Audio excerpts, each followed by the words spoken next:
អ្នកទាំងគ្នាវីដេអូនេះខ្ញុំបង្ហាញពីការបង្កើត account អញ្ចឹងអ្នកទាំងគ្នាត្រូវមាន website ហ្នឹងឬក៏ app ហ្នឹងហើយយើងអាច top up money បាន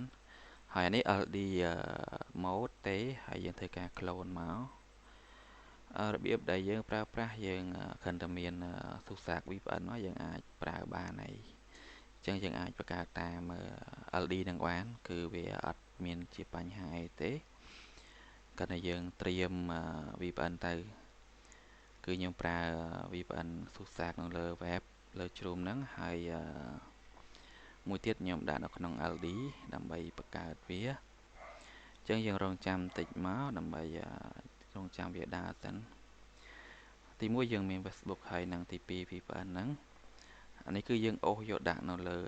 home mode របស់វាមកអូខេយើងបើកមកហើយយើង create មកយើងចុច next កន្លែងហ្នឹងយើង deny វាមកហើយយើងដាក់ឈ្មោះមក first name last name មកយើងដាក់ឈ្មោះដែលយើងចង់ដាក់ទៅហើយ VPN ដែលយើង connect នៅលើ app LD ហ្នឹងគឺយើង connect ទៅ Los Angeles ដូចគ្នាអូខេយើងរើសអាយុរើសអីមកអញ្ចឹងយើងកំតាន់អាចចុច next យើងត្រៀមទិញ account មកយើងចុចលើ Facebook ហើយយើងរើសប្រទេសដែលយើងចង់ទិញមកយើងដាក់អាមេរិកយើងយកអាមេរិកមកហើយយើងចុច add to cart ហ្នឹងមកអូខេហើយយើងចុច buy មកអញ្ចឹងនៅលើ app យើងចុច next មកហើយយើងដាក់លេខទូរស័ព្ទមកយើងចាំតិចវាកំពុងតែដើរហើយអញ្ចឹងយើងឃើញហើយបន្ទាប់ពីយើងទិញយើងអាចឃើញលេខនៅកន្លែងហ្នឹងយើងចុច copy ហើយយើងផាសមកអញ្ចឹងលេខអាមេរិកយើងដាក់លេខបូកពីមុខមកហើយ password យើងដាក់មកណាហើយយើងចុច next មកអូខេអញ្ចឹងកន្លែងនេះគឺយើងរងចាំemail ចាំ SMS ពីលេខដែលយើងបានទិញហ្នឹងអូខេអញ្ចឹងវាលោតចូលហើយអញ្ចឹងយើងធ្វើការ copy មកហើយយើងផាសដាក់មកអូខេអានេះវាបញ្ហាបន្តិចយើងអត់អីទេយើងចុច continue ទៀតមកconfirm មក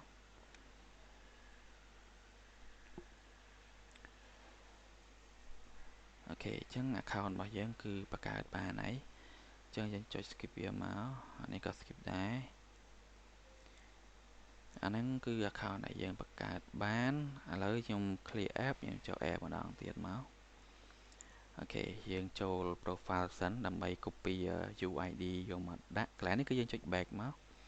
យើងចុចបតក3ហ្នឹងមកហើយយើងធ្វើការ copy link ហើយយើងផាសកន្លែងដែលយើង note ទុកណាហើយបន្តមកទៀតយើងចូល currency ភាគច្រើនខ្ញុំបង្កើតខ្ញុំដាក់តែមួយហ្នឹងទេខ្ញុំដាក់ទៅ Los Angeles ឬក៏ New York ប្រទេសដែលយើងចង់ទៅយើងដាក់កន្លែងហ្នឹងមក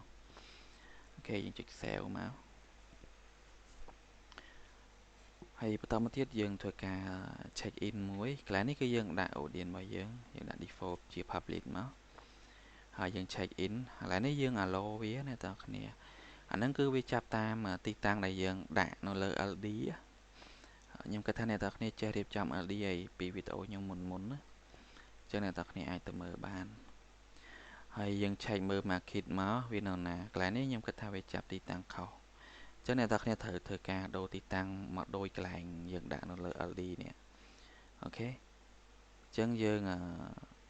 នេះ app ដំបូងនេះគឺយើងអត់អាចស្រីវាបានទេអញ្ចឹងយើងអាចធ្វើការ update version វាសិនអត់ដែលយើងចុចគឺវាមានបញ្ហានេះគឺ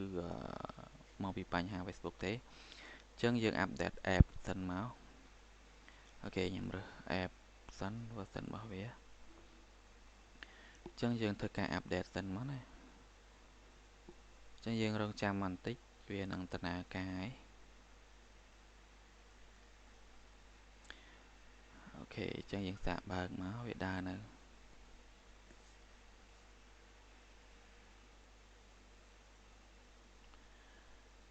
វារៀងយូរបន្តិចកន្លែងហ្នឹងបន្ទាប់ពី update ហើយយើងចាំបន្តិចមកអូខេវាដើរហើយអញ្ចឹងយើងចូលទៅមើល marketplace ហ្នឹងហើយយើងដូរដាក់ទៅតាមទីតាំងដែលយើងចង់ទៅណាអ្នកនរគ្នានេះចុចសញ្ញាព្រួយហ្នឹងមកវាមក Los Angeles ហ្នឹងហើយចុច continue មកចុច OK មកអូខេបានហើយ ហើយបន្តមកទៀតយើងធ្វើការចាក់ 2FA សិន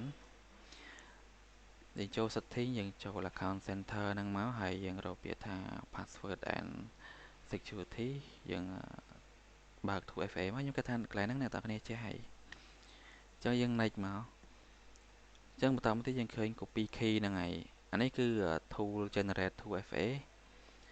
អញ្ចឹងអ្នកនរគ្នាអាច generate នៅលើជ្រុំក៏បានលើណាក៏បានដែរឲ្យតែគិតថាអាច generate បានអញ្ចឹងខ្ញុំធ្វើការ note ទុកសិនកន្លែងនេះគឺ password មាន 2FA ហើយនឹង password ហើយនឹង UID យើង copy មិញហ្នឹងអូខេខ្ញុំ confirm code សិនអញ្ចឹងយើងដាក់មក account ថ្មីគឺយើងបង្កើតភ្លាមយើងអត់តន់ add email ភ្លាមទេអ្នកនរគ្នាយ៉ាត់ខូចអញ្ចឹងយើងຕົកវាមួយអាទិត្យពីរអាទិត្យឲ្យវាចាប់ location សិន primary ចាំយើងធ្វើការ add email តាមក្រោយអញ្ចឹងវីដេអូហ្នឹងខ្ញុំមានតែប៉ុណ្្នឹងឯងចាំជួបគ្នានៅវីដេអូបន្តទៀតអរគុណច្រើនជម្រាបលាបាយបាយ